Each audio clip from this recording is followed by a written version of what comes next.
राधा वल्लभ श्री हरिवंश। राधा वल्लभ श्री हरिवंश। वृंदावनेश्वरी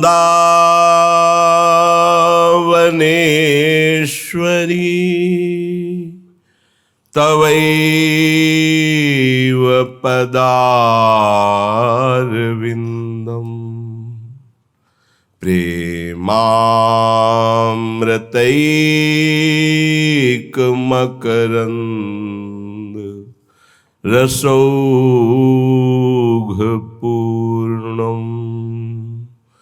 हृद्यर्पितं मधुपते स्मरतापमोग्रम्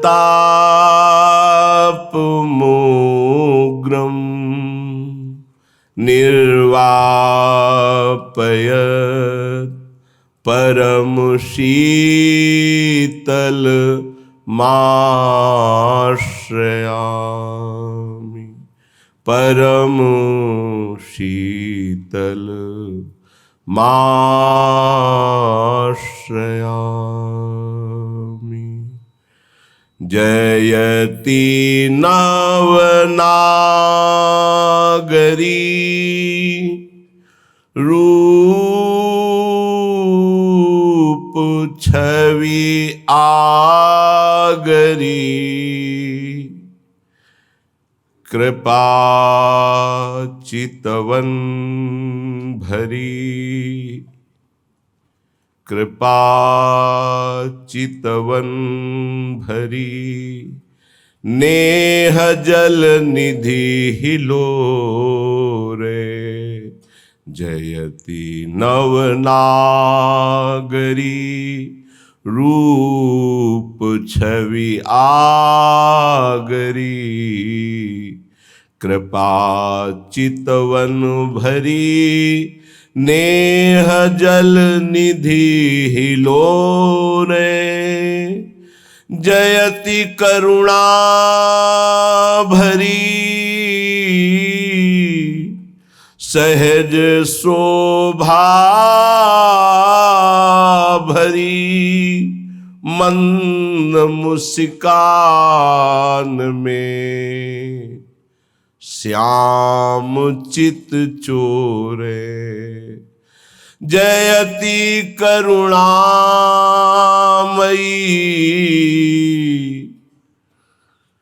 सहज शोभा भरी मंद मुस्कान में श्याम चित चोरे जयति चंद्राननी सुधा धाराधनी।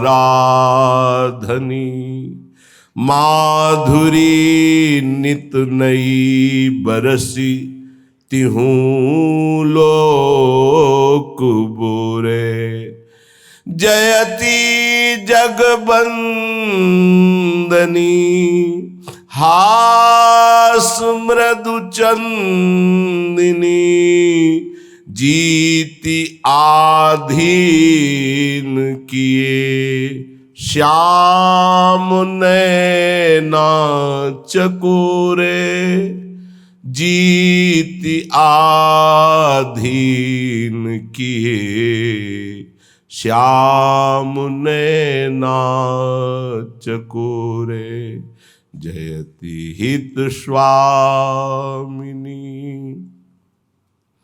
श्याम घन दामिनी भोरी द्वारे खरी याचती नैन कोरे। महिमामित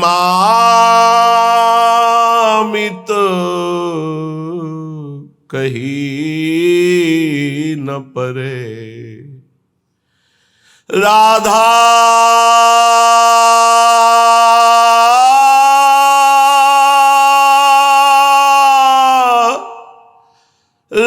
राधा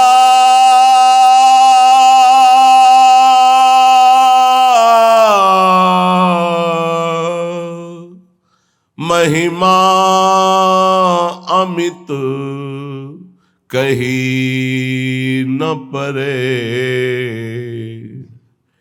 शिव ब्रह्मा पद रज चाहत जाकी। शिव ब्रह्मा पद रज जाचत जाकी।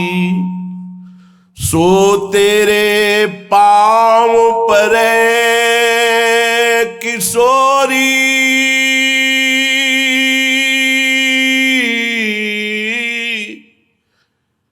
शिव ब्रह्मा पद रज चाहत जाकी। सो तेरे पांव परे महिमा अमित कही न परे। एक शबल सर्वोपरि प्यारी प्यारी।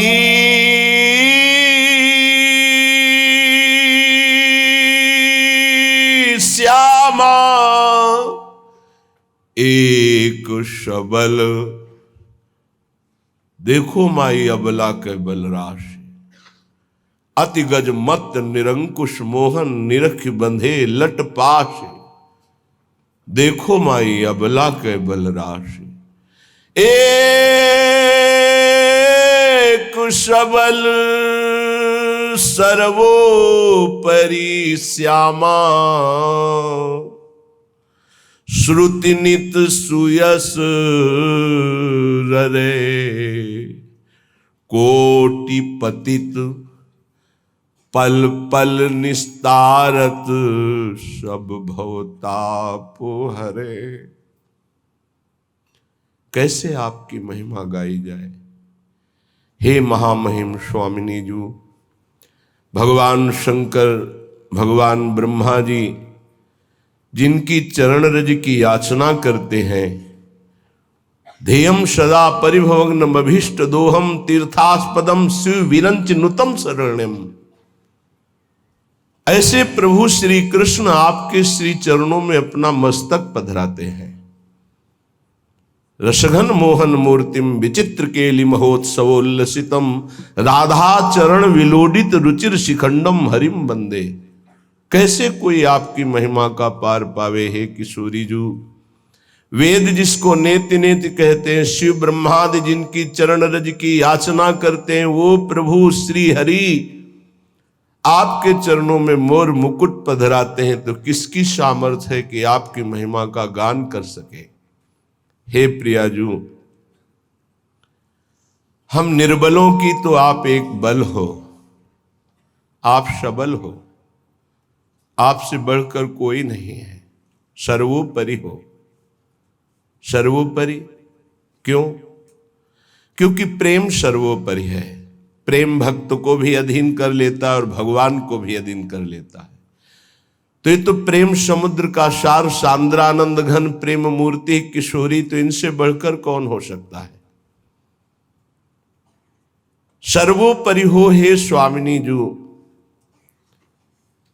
वेद निगम पुराण जिनका यश गाते रहते हैं, वो आपका यश गान करते हैं, आपका नाम रटते हैं। जपत हरि विवस तव नाम प्रतिपद विमल मनुष्य तव ध्यानते निमिष नहीं टरिवो। हे स्वामिनी जू, करोड़ों पापियों को एक पल में तार देने की आपकी कृपा कटाक्ष में सामर्थ्य है। इसीलिए कल की चर्चा में कह रहे थे, हे भाई, हमारी चौथी आखिरी बात है कि ये बात मन में बैठा लो कि प्रियाजू के सिवा हमारा कोई नहीं। अगर ये बात बैठ गई तो एक पल में पलक झपकते करोड़ों महापापियों को भी परम पद प्रदान करने की सामर्थ्य राधा कृपा कटाक्ष में है। अपने सब उसी पंक्ति में है, पतितों की पंक्ति में है। अगर हमारे ऊपर कसौटी कसी जाए तो कुछ नहीं है हम। अगर हमारा बल है तो श्री वृंदावन रानी, मेरे बल श्री वृंदावन रानी। कोटि पतित पल पल निस्तारत, पल पल में करोड़ों करोड़ों पापियों को तारने की सामर्थ्य राधा कृपा कटाक्ष में है।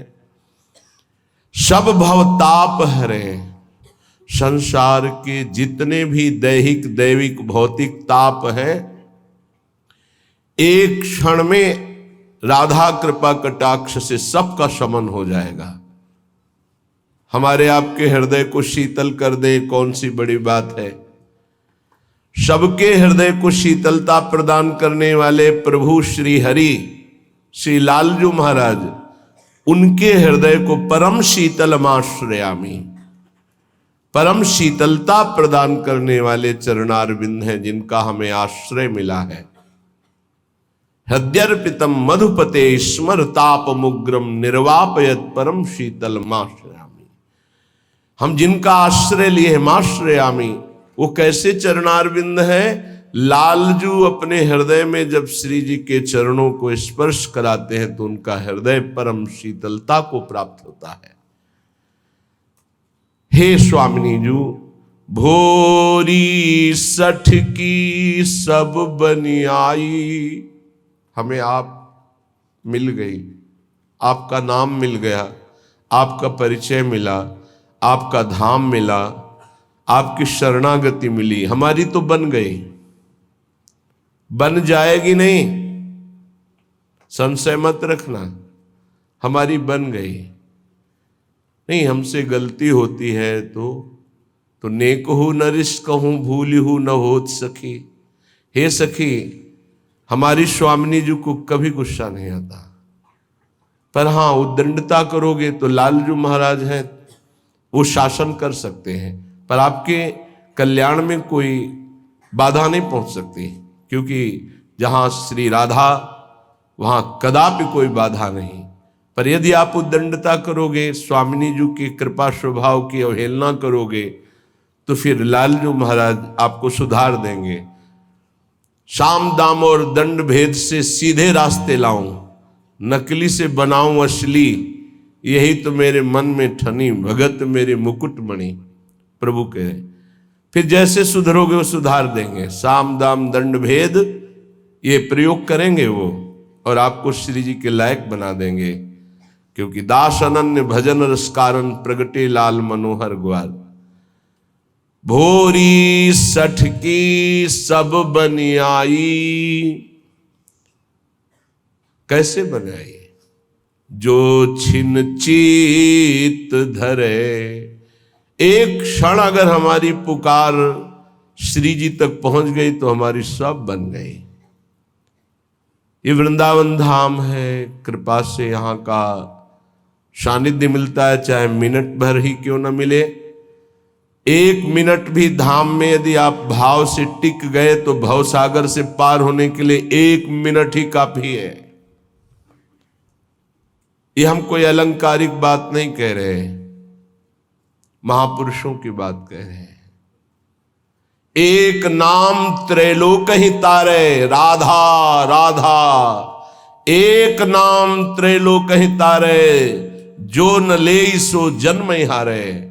जिसने ये नाम उच्चारण नहीं किया हार गया वो माया में।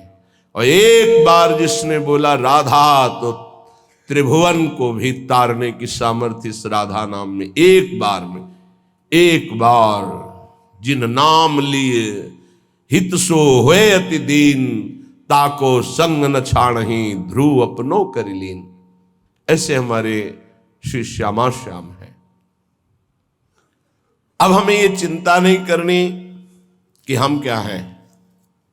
बहुत हो गया अपना चिंतन करते हुए, मैं नीच हूं, पामर हूं, पतित हूं, पुण्यात्मा हूं, महात्मा हूं। छोड़ो सब बात। हमारे इष्ट देव कैसे हैं हमें ये देखना है। श्रीपाद कह रहे हैं, पापात्मा पुण्यवान वा प्रसरद अपयशा कीर्तिमान वा महा दुष्प्राप ग्रासोत सम्राट समजड़मति सर्व विद्या निधिर्वा यह कोपि स्याह सखे नो गणे कथमपीक्षस्व वृंदावन तच्छिंद छिंद स्वपाशान गुरु निगम गिरा स्वीय मोहैक सिद्धान। हे भाई बड़े ध्यान से सुनो, तुम घोर पापी हो या पुण्यात्मा हो, पहली बात तुम्हें आज से चिंता छोड़ देनी। ये हम नहीं, श्रीपाद प्रबोधानंद जी महाराज कह रहे हैं। जो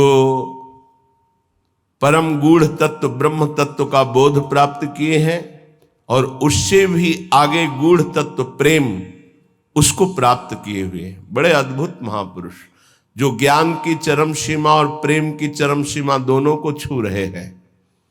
वो कह रहे हैं पुण्यात्मा या पापात्मा दो ही होते हैं। तुम कोई भी हो, चिंता छोड़ो। पापात्मा पुण्यवान वा, ध्यान दोगे तो निश्चिंत निर्भय निशोक हो जाओगे। ये साधना और श्रवण दोनों में अंतर है। श्रवण से जो श्री कृष्ण प्रेम प्राप्त होता है वो साधना से नहीं होता। साधना मथुरा के ब्राह्मण कर रहे हैं और श्रवण मथुरा के ब्राह्मणों की पत्नियां कर रही है। भगवत साक्षात्कार उनकी पत्नियों को होता है, अपराध बनता है उनसे।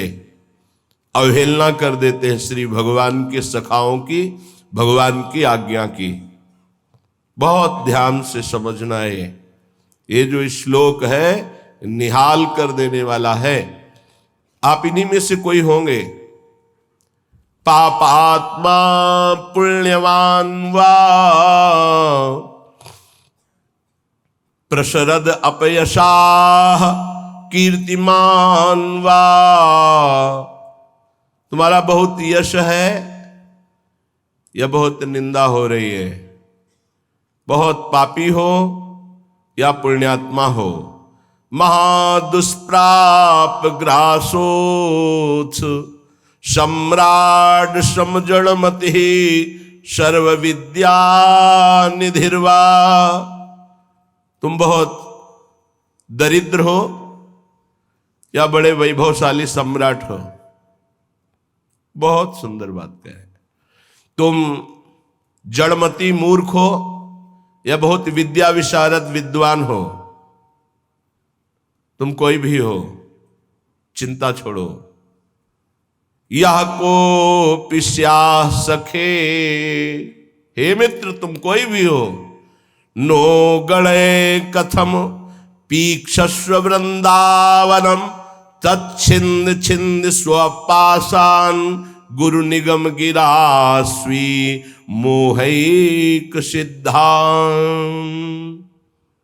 आहा, तुम पापी हो, पुण्यात्मा हो, तुम दरिद्र हो या बड़े सम्राट हो, कीर्तिमान हो या तुम्हारी निंदा हो रही है, तुम जड़मती हो या बहुत विद्वान शास्त्र विशारद हो।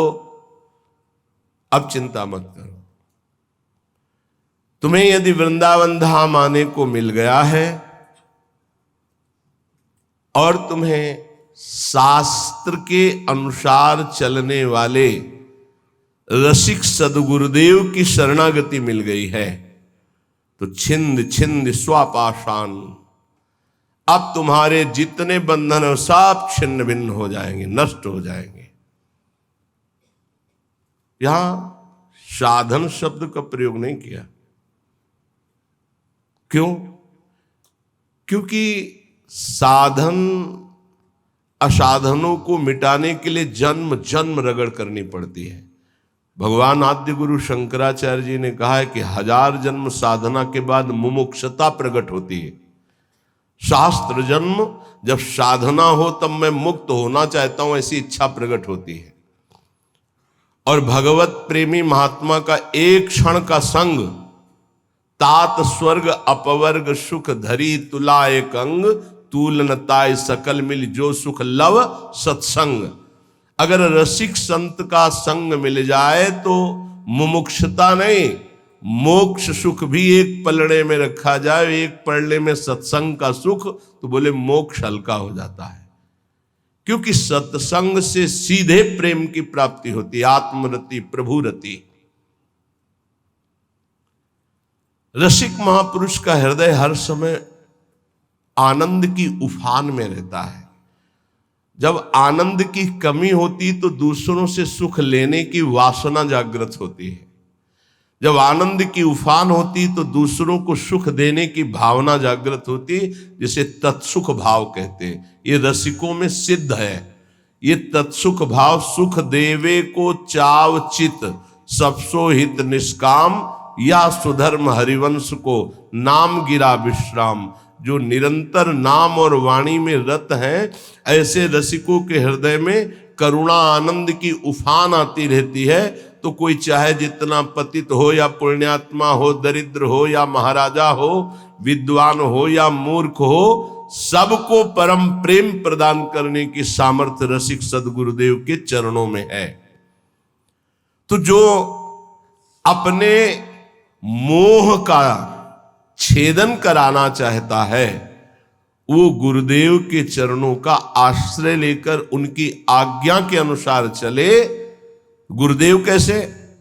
बोले गुरु निगम गिरास, जो शास्त्र मर्यादा से सिद्ध हुए हैं। मनमानी आचरण करने वाला, शास्त्र विरुद्ध आचरण करने वाला साधक नहीं होता, फिर सिद्ध कैसे हो सकता है? सिद्धों में कुछ दिव्यताएं होती हैं जो समझ के परे होती हैं। वो हमारी मानसिक बुद्धि नहीं है। वो दैवी संपदा का सिद्ध महापुरुष, उसकी कुछ ऐसी चेष्टाएं हो सकती हैं जो बालवत या पागलवत दिखाई दे सकती हैं, लेकिन बहुत ऊंचे में है, जहां कोई कर्म छू नहीं सकता, जहां कोई विषय स्पर्श नहीं कर सकता, जहां किसी भी तरह के बंधन का कोई भी हेतु नहीं रह गया है, वो ऐसी स्थिति होती है। बोले उनके आज्ञा अनुसार अपने जीवन को चलाना, ये इसलिए शर्त गुरुदेव में भी रखी गई है। तस्मात् शास्त्रम प्रमाणम थे। कोई भी ऐसा साधक नहीं जो सिद्धावस्था की तरफ गति कर रहा हो, शास्त्र विरुद्ध आचरण करके सिद्ध हो जाए, असंभव। तो फिर गुरुदेव कैसे ऐसे हो सकते हैं? ये इसलिए शर्त रखी गई कि प्रायः हम जहां किसी की बड़ाई सुनते हैं, थोड़ी बात सुनते हैं, हम गुरु बना लेते हैं। नहीं बनाना चाहिए। गुरु बनाने के लिए बहुत रुकना चाहिए। वर्ष 2 वर्ष कम से कम सत्संग सुनो। किसी और से नहीं, अपने हृदय से जांचो, किसी और से नहीं। क्योंकि और की मति किस कोटि की है, वो आपकी बुद्धि को भ्रष्ट भी कर सकती है, आपकी बुद्धि को फंसा भी सकती है। कैसे? उसने अपने गुरु को प्रभु माना है और वो कहेगा मेरे गुरु से बढ़कर कोई नहीं, और ऐसा है, उसका कल्याण हो जाएगा उस भाव से। लेकिन आप बौद्धिक स्तर के तर्क भी करने वाले हैं, तो आप अपनी बुद्धि से गुरु को पहचानिए।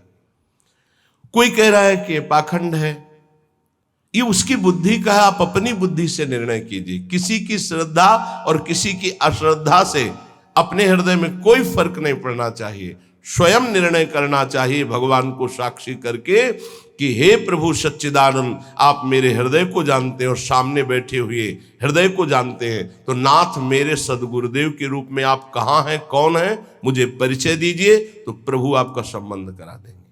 अभी एकांतिक में एक भक्त ने प्रश्न किया, बोले आपके प्रवचन सुनते हैं तो एकदम विरुद्ध गुरुजी के वचन लगते हैं, गुरुजी के वचन जब सुनते हैं तो आपके विरुद्ध लगते हैं, तो हम कहा निर्णय करो आप कि किसके वचन सत्य हैं।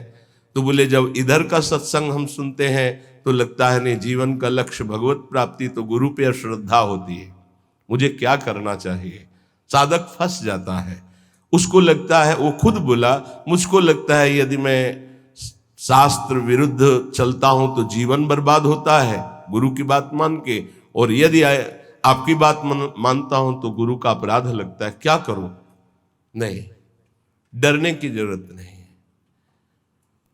गुरु बलि तजेऊ कंत ब्रज बनितन भे मुद मंगलकारी। गोस्वामी तुलसीदास जी बड़े सिद्ध महापुरुष हैं। भे मुद मंगल का, वो स्वयं मंगल नहीं, दूसरों का मंगल करने वाले बन गए। भगवत प्राप्ति नहीं तो जीवन का लक्ष्य क्या है? क्या लक्ष्य है? केवल विविध प्रकार के भोग विलासता पूर्ण संसार को सत्य मानकर भोगना? नहीं नहीं नहीं, बिल्कुल भुलावा, बिल्कुल भुलावा। हमें भूल भुलैया में नहीं फंसना। कभी कभी माया के पार्षद भगवान के पार्षद का रूप रख करके आते हैं, हमें ठग करके भूल भुलैया में लगा देते हैं। नहीं, सदगुरु भगवान श्री कृष्णचंद्र जो हैं, हम उनसे प्रार्थना करें कि यदि प्रगट में गुरुदेव की जरूरत है तो आप मुझे बताओ कहाँ प्रकाशित हो, या तो उनसे मुझे मिला दो या उनको मेरे पास भेज दो। यदि जरूरत है तो आप ये व्यवस्था करो, मैं तो आपको गुरु मानता हूं, बस निहाल हो जाओगे। हमारी बात मान लो। श्रीपाद कह रहे हैं, रसिक सदगुरुदेव के चरणों का आश्रय लेकर स्वयं मोहिक सिद्धांत, अपने मोह का नाश कर दो, देह की प्रियता, देह के रिश्ते नातों का, तो सिद्धांत तुम्हारे अंदर सिद्धावस्था आ जाएगी। सिद्धावस्था प्रिया प्रीतम के प्रेम रस में डूबना। ये तो बताया शरणागति का श्लोक। आप पापात्मा हो, पुण्यात्मा हो, दरिद्र हो, राजा हो, विद्वान हो, मूर्ख हो, कोई भी हो, निश्चित तुम्हें भगवत प्राप्ति हो जाएगी यदि वृंदावन में विराजमान रसिक सिद्ध संत का आश्रय ले लो, गुरुदेव का। पर गुरुदेव का आश्रय कैसे ले लो? बोले स्वी मोहिक सिद्धांत। मोह आश्रय में बाधा पहुंचा देता है। शरीर का मोह, परिवार का मोह, नाना प्रकार के भोगों का मोह। मोह गए बिनु राम प्रद होई न दृढ़ अनुराग। तो मोह अगर है तो गुरुदेव के चरणों में निष्ठा पूर्वक आप टिक नहीं पाएंगे, वो आपको हटा देगा। और अगर गुरुदेव की निष्ठा में टिक गए तो मोह का नाश हो जाएगा। मोह मूल बहुशूल पद, त्यागो तम अभिमान। जब तक मोह है तो संसार चक्र बना हुआ है। मोह का नाश हुआ, संसार चक्र नष्ट हुआ। अब वृंदावन की रहनी बता रहे। पहले श्लोक में शरणागति बताई, अब कह रहे कंथा कौपीन वासस तरुतल पतितै क्लिप्त वृत्ति फलाद्यै कुर्वन्न व्यर्थ वार्ताम कथमपि न वृथा चेष्टया कालयापि त्यक्त्वा सर्वाभिमानं प्रतिग्रह मटनं तुच्छ भैक्षाय कुर्वन् वृंदारण्ये निवत्स्याम्य समनुसरन् राधिकैकात्मलोकान्। कौपीनवंता खलु भाग्यवंता। बड़ा भाग्यशाली होता है जो लंगोटी वाला होता है, कोई खिलवाड़ नहीं। आद्य गुरु भगवान शंकराचार्य जी का ये कौपीन का स्तोत्र है। कौपीनवंता खलु भाग्यवंता। नरसिंह मेहता का काछ वाछ मन निश्चल राखे धनी धन जननी तेरी रे। लंगोटी का पक्का, जबान का पक्का और मन का पक्का। तो बोले भड़ नरसैया दर्शन पावा। हमारे बड़े भाग्य जो मैं ऐसे संत के दर्शन पाऊं जो लंगोटी का पक्का, जबान का पक्का और मन का पक्का। कंथा कौपीनवासास कौपीनवंता खलु भाग्यवंता। लंगोटी का तात्पर्य होता है जितेंद्रिय। आजीवन भगवत आराधन में अपने जीवन को समर्पित करके एकमात्र परमानंदमय सुख का भोक्ता, किंचन मात्र कहीं की किसी इंद्रिय का भोक्ता नहीं। वासास परिग्रह रहित वस्त्र। साधु का जो वस्त्र है वो परिग्रह रहित होना चाहिए। परिग्रह जिस पर किसी का अधिकार नहीं। वो हरिराम व्यास जी ने कहा घूरे में से बीन चिनगटा रक्षा कीजिए सीतिन।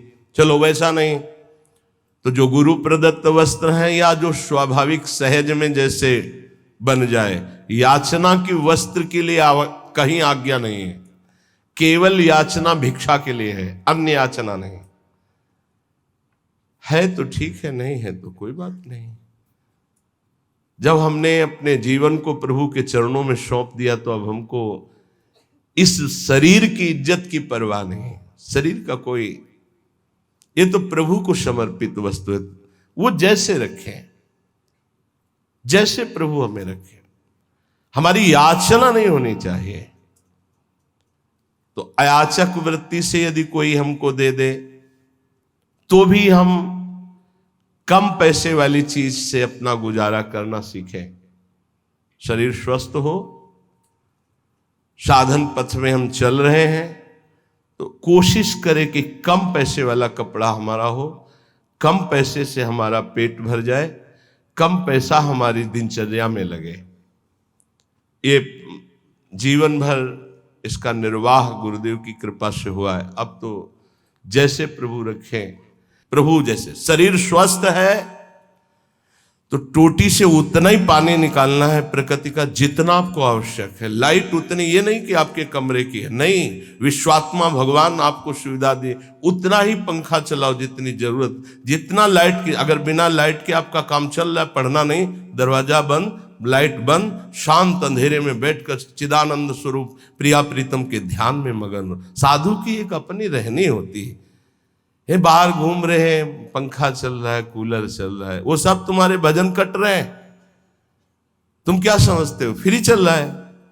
प्रकृति, कोई तो पैसा देगा ना, तो प्रकृति से उतना ही प्रतिग्रह लिया जाए जितने की अत्यंत आवश्यकता हो, चाहे गृहस्थ हो चाहे विरक्त। वो तुम्हारी संपत्ति नहीं, विश्वात्मा भगवान की है, तुम्हें सेवा के लिए दिए। अगर तुम बिजली उतनी खर्चा करोगे तो वो दूसरे की सेवा में आगे आ जाएगी। प्रकृति बहुत बड़ी है, परमात्मा की ये संसार की जो सृष्टि है सबकी सेवा में पहुंचने के लिए वस्तुएं, हम उतना ही प्रयोग करें जितनी हमें आवश्यकता है। ये हमें उन्नति अध्यात्म की प्रदान करेगी। तो वास, वस्तु, वस्त्र उतना ही प्रतिग्रह शून्य होकर प्रयोग करे जितनी अत्यंत आवश्यकता है। और विरक्त के लिए घर परिवार से मनी ऑर्डर आकर के खर्चा होना, इससे अच्छा घर लौट जाए और वहां जाके मेहनत करे और फिर अपना जीवन यापन करे। अगर विरक्त है तो एकमात्र आश्रय गुरुदेव का, श्री भगवान का, बस जैसे भरण पोषण करें, जैसे बहुत अच्छे से करते हैं। अगर भोजन नहीं मिलता है तो आनंद इतना दे देते हैं कि भूख का कष्ट नहीं रहता है। सच्ची मानिएगा, ये केवल प्रवचन की बात नहीं है, ये छाती की बात है। कई कई दिन जब भोजन नहीं मिला तो इतना आनंद पवा देते थे कि भोजन की भूख मिट जाती थी। नहीं खान पान ते भावे है, नहीं कोमल वसन सुहावे है, ये प्रतिग्रह शून्यता।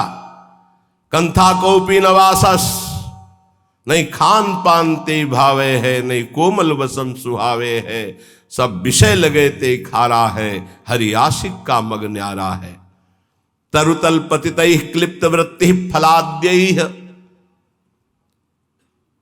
अब वृक्ष के नीचे रहने का समय नहीं रह गया, क्योंकि वृक्ष ही नहीं रह रहे।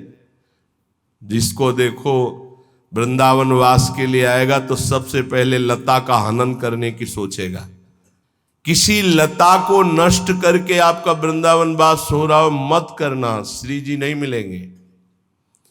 लता श्री जी की नित्य सहचरी है हमारे ब्रज की, और उसको काट करके, उसको हटाकर फ्लेट बना के, और उसमें अब बड़ी चतुराई की जाती है, बड़ी चतुराई की जाती है। जेसीबी से उसके नीचे कुआं कर दिया जाता है, वो गिर जाता है, रातों रात काट कर बाहर हो जाता है। तो क्या विश्वात्मा भगवान नहीं देख रहा है? रातों रात नष्ट हो जाओगे तुम, रातों रात नष्ट हो जाओगे। समय आने दो, लिख लो। ये ब्रज की लताएं, आप कोई भी हो, कोई भी हो, चाहे आप भूमि बेचने वाले हो, चाहे आप ब्रजवासी हो, चाहे आप बाबा जी हो, चाहे आप गृहस्थ हो, कोटि ब्राह्मणों की हत्या का पाप लगता है एक लता के छेदन से, हरिराम व्यास जी ने कहा है। ये ब्रज की लताएं हैं, ये अज्ञान के कारण जानते नहीं, ब्रज की लताओं का नाश कर देते हैं। नहीं नहीं, ये लताएं बड़े बड़े परमहंस भजनानंदी ब्रह्म ऋषि की हत्या करने का जितना बड़ा दंड मिलेगा, उससे कई गुना बढ़कर दंड मिलेगा। वृंदावन की लता सम कोटि कल्प तरुणाएं, रज की तुल वैकुंठ नहीं और लोक की माएं। एक बार वृंदावन की लता से रो के देखो क्या प्रदान करती है। एक बार वृंदावन की लता को राधा नाम सुना के देखो कितनी करुणा बरसाती है। ऐसी लताएं जिनकी प्रिया प्रीतम के द्वारा दुलार वृत्ति होती है। राधा करावचित पल्लव वल्लरी के, स्वामिनी जी की कृपा दृष्टि से सींचे गए, स्वामिनी जी के कर कमल से दुलराए गए ये वृंदावन की लताएं हैं, वृक्ष हैं। धिक्कार है हमारी बुद्धि को चंद रुपयों के लिए आज हम लताओं का छेदन कर रहे हैं। बड़ा सुंदर पीपल का वृक्ष था, रास्ते में आते थे, बड़ा सुंदर बट वृक्ष, हमें लगता है कम से कम 300 वर्ष पुराना नीम का पेड़। ऐसे गए, अब कुछ बस नहीं चलता, कुछ बस नहीं चलता। हरिराम व्यास जी आज के 500 वर्ष पहले लिखे थे कि वृंदावन मथुरा कट रहा है, मुझे बर्दाश्त नहीं हो रहा। कट रहा है मतलब लताएं, मानसरोवर में इतनी लताएं थी। आज के 25 वर्ष जो दर्शन किए, कुंज की कुंज, कहीं घुस के बैठो, रो प्रिया प्रीतम के लिए, ऐसा वातावरण। अब वही संगमरमर, वो रज नहीं ढक दी गई, लताएं काट दी गई, संगमरमर बिछ गया, बोले उन्नति हो गई। हमारे ब्रज की उन्नति संगमरमर से नहीं है, रज और लताओं से है। ये रोड से उन्नति नहीं है, रज और लताओं से उन्नति है। जब हम परिक्रमा में लौटते तो जो ब्रह्मानंद मिलता है वो पद्मासन लगा के बैठने से नहीं मिलता, ध्यान रखना। बड़े बड़े महापुरुषों को देखा, अब रज रानी के दर्शन मिलना दुर्लभ है। हर जगह व्यवस्था ऐसी, छू न जाए रज, जिससे कल्याण होना है, जिससे परम पद मिलना है। बोले त्यक्त्वा सर्वाभिमानम प्रतिग्रह मटनम तुच्छ भैक्ष्याय कुर्वन। अगर प्रिया प्रीतम के प्रेम रस को प्राप्त होना है तो तुम्हारे प्रसाद में श्री जी का भोग प्रसाद तो हो ही, ब्रजवासियों का टुकड़ा जरूर हो। ये हम सिद्ध महापुरुषों की बात कहते हैं, गुरुदेव के श्रीमुख की बात कहते हैं, अपने हृदय की बात कहते हैं। गुरुदेव ने कहा नीलांबर पीतांबर उसी के नेत्रों में झलकता है जिसके प्रसाद में ब्रजवासियों का टूक होता है। बड़े बड़े महापुरुषों ने ब्रजवासियों के टूक की महिमा गाई है और ऐसे आदेश दिए हैं कि यदि वो बच्चे को शौचा कर बिना धोए उसी हाथ से रोटी दे रही तो दोष दर्शन मत करना, उस रोटी को ले लो और धो करके पालो, तुम्हें प्रिया प्रीतम की प्रेम प्राप्ति होगी।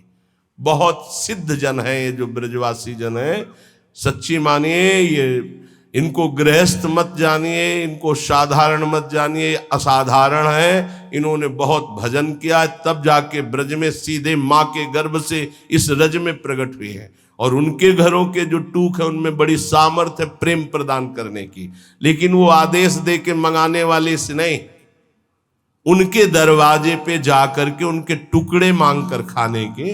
त्यक्त्वा सर्वाभिमानम प्रतिगृह मटनम तुच्छ भैक्ष्याय कुर्वन। हमें जो अपमान ब्रजवासियों के दरवाजे में मिलता है वो जानते हो क्या करता है? हमारे प्रारब्ध का नाश करके, हमारे अहंकार का नाश करके प्रिया प्रीतम की प्राप्ति कराता है। पक्का डरो मत, जब ब्रजवासी गाली दे अपमान दे तो छाती फुला लो कि आज हमारे बहुत बड़े प्रारब्ध का नाश होगा और प्रिया प्रीतम के मिलने का संयोग बन रहा है। बात हमारी मान लीजिए, पक्की बात आपसे कह रहे हैं। त्यक्त्वा सर्वाभिमानम प्रतिगृह मटनम तुच्छ भैक्ष्याय कुर्वन। कुछ लोग ये शब्द सुनकर, जैसे हितधाम में भी वृंदावन महिमामृत की चर्चा, तो ब्रजवासी के पास जो है अपने कि देखो हमारे पास सब कुछ है, आदेश हुआ है कि भिक्षा ले, तो पहले ये दिखा के सम्मान प्रियता चाहना, ऐसा नहीं। त्यक्त्वा सर्वाभिमानम प्रतिग्रह मटनम तुच्छ भैक्ष्याय कुर्वन। अपने को तुच्छ समझकर, सब अभिमान त्याग कर ब्रजवासियों के प्रत्येक दरवाजे पर जाकर, राधे श्याम। प्रत्येक दरवाजे का मतलब आज इन 5 घरों में तो कल उन 5 घरों में नहीं, दूसरे 5 घरों में परिचय न बनने पावे। तुच्छ भिक्षाय कुर्वन कुर्वन न व्यर्थ वार्ताम, कभी बेकार 1 मिनट भी न जाने पावे। कथमपि न वृथा चेष्टया कालयापि, कोई भी 1 मिनट व्यर्थ के कार्यों में न जाने पावे। भिक्षान्न पाना, लंगोटी वाला बनना अर्थात जितेंद्रीय भाव रखना, वास और वस्त्र की याचना न करना, प्रभु जैसे जहां रखें वैसी व्यवस्था में रहना, उदर पोषण में भिक्षान्न जरूर होना चाहिए ब्रजवासियों का। और वो टूक अभिमान रहित होकर जो मांगा गया है, तो वृंदारण्ये निवत्स्याम मनुशरं राधिकैकात्मलोकान, वो वृंदावन में प्रिय प्रेमियों का अनुसरण करते हुए श्री किशोरी जी को अपने हृदय में देखता है। पहले साक्षात्कार यहां होता है किशोरी जी का। श्री राधिका स्फुरत में हृदय केल सिंधु, श्री राधिका स्फुरत में हृदय केल सिंधु। नारायण या गौर श्याम को हृदय निकुंज, बस पहले इस निकुंज में दर्शन, फिर जब आंख तब दिखाई देता है बाहर। पहले अंदर, अंदर के नेत्र, हृदय के नेत्रों में पहले प्रियालाल का साक्षात्कार होता है, तो वही हृदय के नेत्र बाह्य नेत्रों में प्रकाशित होते हैं, तो जिधर देखता है जुगल जोरी का साक्षात्कार होता है। श्रीपाद प्रबोधानंद जी कह रहे हैं, जो इस तरह से श्री वृंदावन धाम का आश्रय, शरणागति और रहनी से वास स्वीकार करता है, उसे बहुत शीघ्र प्रिया प्रीतम के प्रेम रस की प्राप्ति होती है। उपासक, ये 84 हैं वैष्णव जनों के संपूर्ण दिव्य लक्षण। ये वैष्णव धर्म बहुत महामहिम धर्म है, बस सुनना और जो ना हो उनको धारण करने की चेष्टा करना, सुनना जरूर। कह रहे हैं भगवदी वैष्णव सदैव मन में प्रसन्न रहता। सबसे पहली वैष्णव की पहचान भगवदीय जो प्रभु का हो चुका है, वैष्णव जो कंठी तिलक मंत्र नाम सदगुरुदेव ग्रंथ पंथ सबका उसको ज्ञान है, अपनी रसरीति का ज्ञान है, अपने गुरुदेव का अनन्य है, अपने पंथ का उसको ज्ञान है। कंठी तिलक द्वादश धारण की हुई जो वैष्णव, बड़ी महिमा है। साक्षात भगवान के दर्शन का संयोग जब बनता है तब ऐसे वैष्णव का दर्शन होता है, जो वैष्णव पद्धति से वास्तविक वैष्णव है। उसकी पहचान, पहला सबसे पहले वैष्णव की पहचान जो गीता जी में भगवान कहते संतुष्टायेन केनवा, हर परिस्थिति में प्रसन्न रहना, कभी भी उदास ना रहना। ये कब हो सकता है? जब आप वैष्णव होंगे। वैष्णव कौन? जो हरि का है। वैष्णव कौन? जो दूसरों को सुख पहुंचाना चाहता है। वैष्णव कौन? जो सब में भगवत भाव करता है। वैष्णव कौन? जो कभी किसी में दोष दर्शन नहीं करता, वो सदैव प्रसन्न रहेगा। यही ज्ञानी की पहचान बताई गई। ब्रह्मभूता प्रसन्नात्मा, तो वैष्णव सदैव प्रसन्न रहता, कभी उदास नहीं होता। 84 लक्षणों में पहला। दूसरा, वो बिना ठाकुर सेवा विराजमान घर में किए रह ही नहीं सकता। अर्थात उसके कुटिया में, उसके घर में ठाकुर जी विराजमान, प्रिया प्रीतम विराजमान, चाहे नाम सेवा विराजमान हो, सबके होना चाहिए सेवा। ध्यान रखना, विस्तार नहीं कर सकते हो तो राधा नाम विराजमान कर लो। 5 मिनट लगता है। स्नान कराया, वस्त्र से पोंछ दिया, थोड़ा इत्र लगा दिया। यदि सुविधाएं नहीं है तो जैसी श्री जी सुविधा दिए हो, जो पाना है वो भोग लगा दिया, शयन करा दी, एक रुमाल बिछा दी, ऊपर से एक रुमाल उड़ा दी, हो गया। सेवा जरूर होनी चाहिए। दूसरा लक्षण है कि वैष्णव उपासक का लक्षण कि उसके पास सेवा होगी। नाम सेवा, जहां गुरुदेव भगवान जाते नाम सेवा साथ, सेवा साथ। ये पूरे 84 कोष ब्रजमंडल में जहां जहां भ्रमण परिक्रमा, दंडवती परिक्रमा, सब जगह नाम सेवा साथ। तीसरा, अपने ठाकुर जी की सेवा जब तक शरीर काम करे दूसरों को कभी ना दे। जब तक शरीर काम करे तब तक दूसरों को कभी अपनी ठाकुर सेवा ना दे। अब यहां ध्यान देने योग्य बात है, जैसे कोई जन्मना सूतक या मरणा सूतक होता है, समझ पा रहे? जन्मना सूतक और मरणा सूतक, उसमें लोग क्या करते हैं, अपने ठाकुर जी दूसरों के घरों में भिजवा देते हैं। तो क्या आप अपना बच्चा भिजवा सकते हो दूसरों के घरों में? नहीं भिजवा सकते। फिर आप दूसरों के घर में ही जाके पाइएगा 13 दिन। वहां ठाकुर जी पा रहे हैं और तुम अपने घर में पा सकते हो क्या? क्योंकि बिना ठाकुर जी का भोग लगाए तो हम पा नहीं सकते। तो हम वो सिद्धांत मानेंगे जिससे हमारी श्री जी की सेवा कदापि न रुके। इसीलिए विधि निषेध नहीं दास अनन्य उत्कट व्रतधारी, अनन्य उत्कट व्रतधारी, साधन विविध सकाम मति सब स्वार्थ सकल सबे जो अनीति ज्ञान ध्यान व्रत कर्म जिते सब काहू में नहीं मोय प्रतीति रसिक अनन्य निशान बजायो एक श्याम श्यामा पद प्रीति श्री हरिवंश चरण निज सेवक बिचले नहीं छाड़ी रस रीति।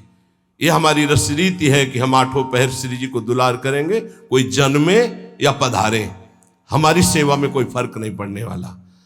हम दूसरों के यहां हुए 13 उत्सव में अब भोग नहीं लगाएंगे, लेकिन हम अपने घर में अगर कोई जन्मता है, पधारता है, उस पर कोई फर्क नहीं पड़ेगा। हमारी श्री जी की सेवा यथावत चलेगी, जन्मना सूतक में भी मरणा सूतक में। वो हमारे प्राण प्यारे हैं। हम बिना जल पिलाए जल नहीं पी सकते, बिना भोग लगाए भोग नहीं पा सकते, बिना से उनको शयन कराए हम शयन नहीं कर सकते। ये पद्धति वैष्णव वही जिसके घर में ठाकुर सेवा हो। और तीसरी बात, जब तक हमारे शरीर में दम है तो हमारी ठाकुर सेवा कोई और नहीं कर सकता। अम्बरीश जी की नई रानी सेवा, तो उन्होंने कहा सेवा चुराने की जरूरत नहीं, आप अपने ठाकुर विराजमान करो, हम सुविधा देंगे, पर आप हमारी ठाकुर सेवा की कि आप पोछा लगा दो, आप सोहनी लगा दो, आप पात्र मार्जन नहीं, ये हम स्वयं करेंगे। चक्रवर्ती सम्राट होते हुए स्वयं अपने कर कमल से प्रभु की सेवा की परिचर्या, तो सुदर्शन चक्र उनकी रक्षा में। अपने मस्तक पर जो सेव्य का दासत्व स्वीकार करते हैं, ये जो मस्तक पर चिन्ह है, ये किशोरी जी के दासत्व का आचार्य परंपरा से चिन्ह है। अलग अलग वैष्णवजन सब धारण, इसके धारण करने में शर्माओ मत, तुम्हारे दुर्भाग्य है जो शर्माते हो। अरे जब संसार में पति के लिए सुहागवती ठसक से मंगल सूत्र पहनकर मांग भरती तो शर्माती है क्या? तो ये अखिल कोटि ब्रह्मांडों का मंगल सूत्र है। जो अखिल कोटि ब्रह्मांडाधिपति प्रभु है वो हमारे स्वामी है। ये कंठी उनका मंगल सूत्र है, ये तिलक उनका सुहाग है। देखते ही दूसरा कहेगा भगत है, आया ना संबंध हमारा प्रभु का। हम सौभाग्यवती है क्योंकि ये हमारा सुहाग है, ये हमारा मंगल सूत्र, हमारे प्रीतम युगल सरकार है। बिहरत दो प्रीतम कुंज, अपने सेव्य का ये दासत्व मस्तक पर धारण करण, ये सीधे भगवत पार्षद हैं आप। ये कोई साधारण नहीं तिलक ऐसे खींच ले और शर्माए तिलक लगाने में।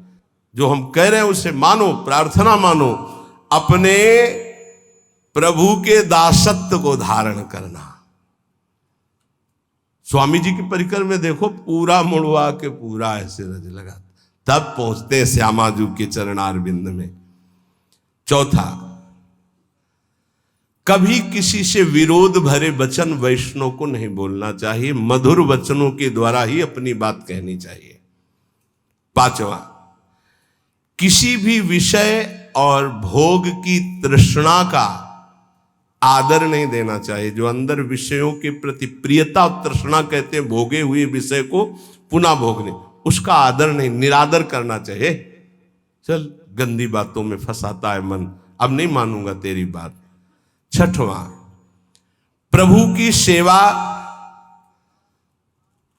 भय और स्नेह दोनों रख के करनी चाहिए। भय और स्नेह। भय कैसे? कहीं हम बात करें तो हमारी मुख में चूंकि रस होता तो कहीं थूक की छिट्टी ना चली जाए। रसोई बना रहे हैं या स्नान करा रहे हैं, मौन का आश्रय लेकर अगर हम कहीं कुछ बोलते हैं तो, और पद गाना है तो गुनगुनाते हैं, जय जय प्यारो कर, इसमें छिट्टी नहीं पड़ने की संभव। भय सहित प्रसादी स्पर्श तो पहले हाथ धोइए श्री जी की सेवा में, फिर अमनिया वस्तु छूजिए। तो भय सहित और स्नेह सहित सेवा दो प्रकार से होती है। भय होना चाहिए कि कहीं उनके विरुद्ध हमारा कोई व्यवहार ना हो, और स्नेह प्रेम सहित। भय इसलिए कि त्रुटि ना हो। अब हंसी मजाक हो रही, बात हो रही, आप रसोई बना रहे हो तो गड़बड़ हो जाए। इधर उधर खड़े हो, वहां रसोई अमनिया नहीं, वहीं खड़ो, मंत्र जप करो। कोई भी जीव जंतु ऊपर छत में टहल रहे हैं, छिपकली है या कुछ, सावधानी। अमनिया करते समय बहुत सावधानी रखने की जरूरत है, क्योंकि श्री जी को भोग लगेगा, सैकड़ों जन प्रसाद पाएंगे, एक त्रुटि सैकड़ों को हानि पहुंचा सकती है। घरों में या ऐसे छिपकली टहलती रहती है। अब उसको तो ज्ञान नहीं, आपकी रसोई में 5 किलो दाल बन रही माम, और उसमें जो वाष्प भाप बना, अब वो ऊपर चिपकी हुई, उसका चिपकने की पावर शक्ति कमजोर अचानक हुई और भागी और गिर गई। अब उबल रहा है, उबलने में उबल गई। अब वो अगर कोई खाएगा तो छिपकली के काटने में जहर नहीं, उसकी त्वचा में जहर है। ऐसे बहुत से कीट पतंगे, ऐसे बहुत सावधान। आप दूध उबाल रहे हैं, वहां खड़े हैं, नाम जप करते रहे, दूध उबल जाए, उतार करके जाली वाला ढक कर, बड़ी सावधानी, क्योंकि श्री जी को भोग लगाना है, संत जन प्रसाद पाएंगे। कई असावधानियां ऐसी होती हैं जिनमें कई जगह देखा गया है कि अस्पताल ले जाना पड़ा है। बहुत सावधान। छठवां, प्रभु की सेवा भय सहित और स्नेह रख करके करना। सातवां, हर उपासक को अपने देह को नाशवान समझकर छूटेगा, ये बात दिमाग में बैठा लेनी चाहिए वैष्णव को। ये शरीर नष्ट होगा, छूटेगा, आज नहीं तो कल छूटने वाला है। ये 84 लक्षणों में एक लक्षण ये भी है।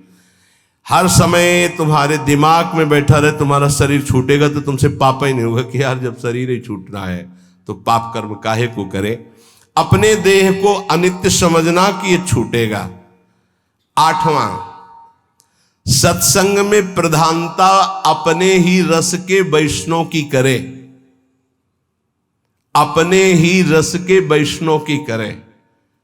अगर अपने रस का वैष्णव नहीं है तो फिर बिल्कुल नहीं, हमें ऐसा संग नहीं करना, हमें ऐसे प्रवचन नहीं सुनने। तभी हम आपसे कहते नाम रूप लीला धाम, चार के सिवा हमारा कहीं विश्वास नहीं है। या तो नाम की चर्चा करो, या रूप की, या लीला की, या धाम की, इन्हीं के सिद्धांतों की चर्चा। ये कलिकाल मलायतन मन कर देख विचार, बड़ी मलिनता छा रही कलयुग में। वैष्णव का संग हो, पर अपने रस के वैष्णव का संग हो, सुलझा हुआ शास्त्र प्रमाणित संग होना चाहिए। गुरु के बिना समाधान नहीं हो सकता।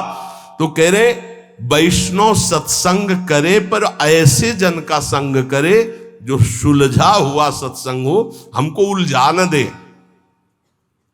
नवा, समस्त वैष्णवों में भगवत भाव रखना, दूरी से। ये दूरी से शब्द इसलिए कह रहे कि आज से सुना भगवत भाव, फिर उनके व्यवहार को नहीं सह पाओगे। अलग अलग व्यवहार वाले हैं।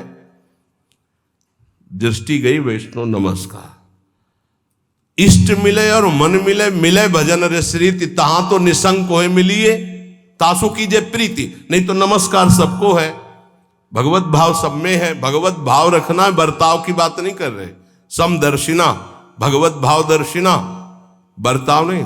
संग तो करो समझ कर, ऊपर पहले वर्णन हुआ, वैष्णव संग करो उन्हीं रसिक महापुरुषों का जहां तुम्हें संशय न हो, सब में भगवत भाव रखना है। 10वां, अपनी बुद्धि को अपने इष्ट में स्थिर कर देना। जैसे कल एक अनन्य उपासक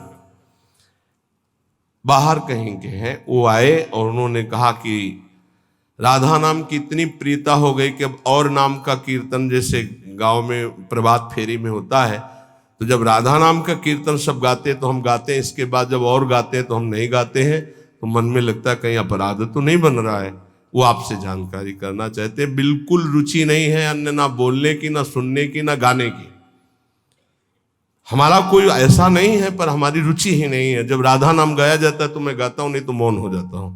क्या यह अपराध तो नहीं? हम कहा अपराध नहीं, तो धन्य भाग है। वही तो महाप्रभु हरिवंश चंद्र जी कह रहे, रसना कटो जो अन रटो, निरखी अन फुटो नैन, श्रवण फुटो जो अन सुनो, श्री राधा जस बहन। मीरा जी ने जब पद लिखा प्रश्न करके गोस्वामी जी को, तो गिरधर से प्रीति की बात कह के लिखी।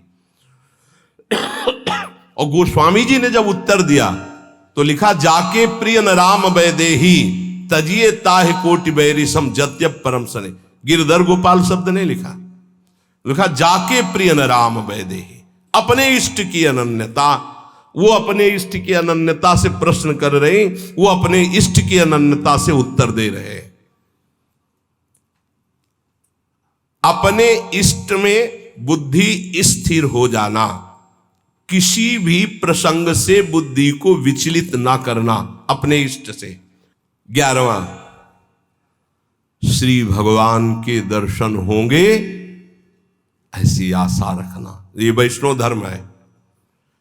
हमें इसी जन्म में भगवत साक्षात्कार होगा, ये दृढ़ आशा रखना। 12वां,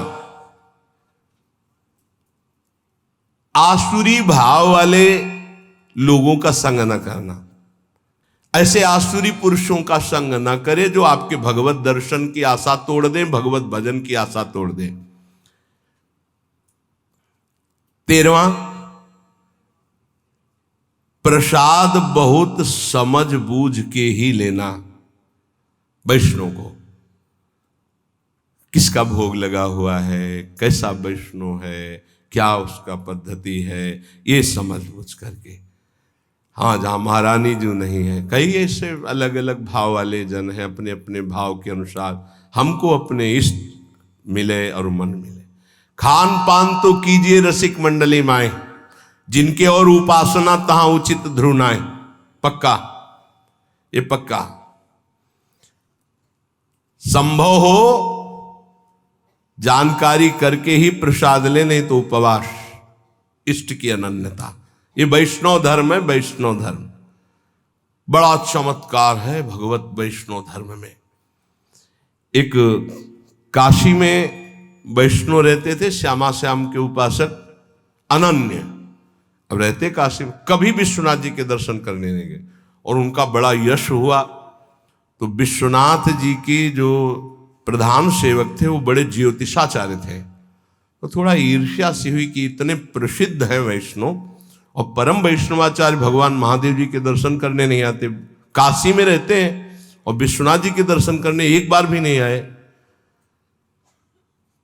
इतने थे कि नाम से, समय से, ज्योतिष की गणित लगाने में बड़े प्रवीण।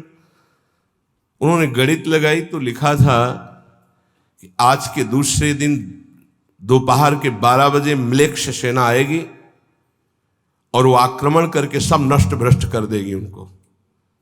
उनके मन में आया कि 1 बजे चलेंगे और फिर उनको बोलेंगे कि जिनकी नगरी में रहते हो उनके दर्शन करने नहीं आए तो उसका तुम्हें फल मिला कि देखो सब नष्ट भ्रष्ट हो गया।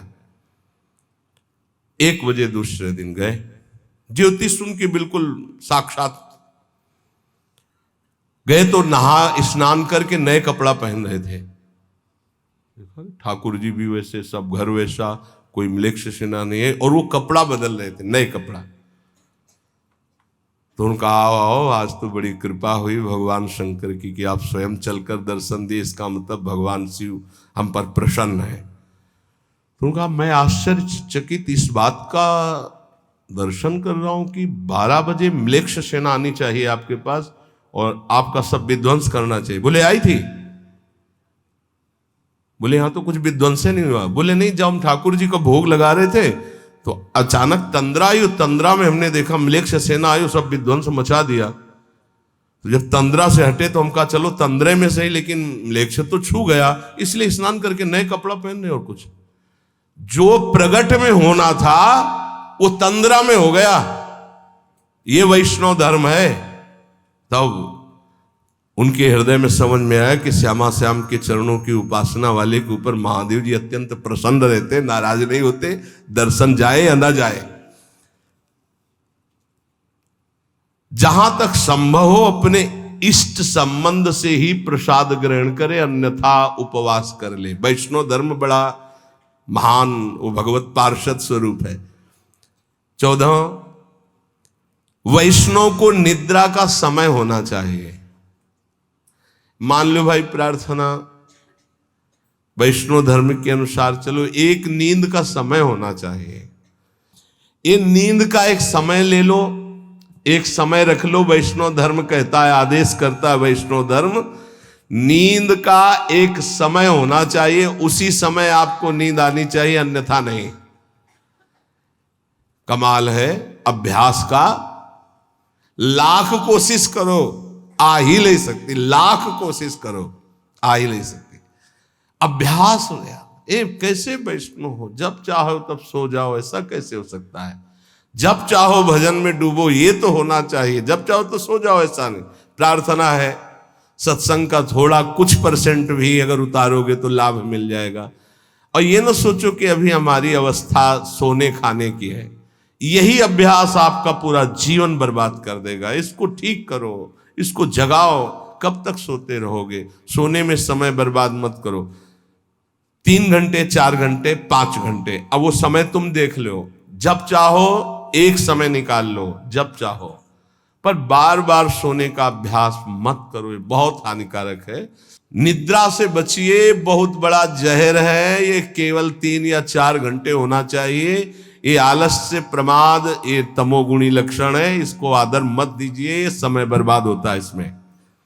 15वां, महापुरुषों के पास नंगे पैर चल करके जाना।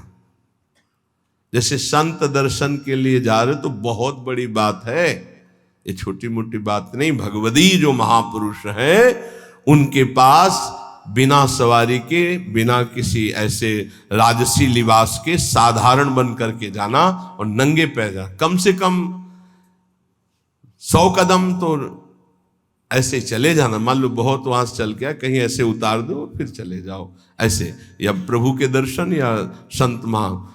एक गांव में परीक्षार्थ भाव वालों की भिक्षा ली जाती, तो गांव में गए तो बहुत लोगों ने कहा कि हाँ चलिए आप भिक्षा पाले। उनका नहीं, हम भिक्षा उसी के यहाँ पाते जो 100 यज्ञ करता है, और 100 यज्ञ करने वाला तो इंद्र के समान पवित्र होता है।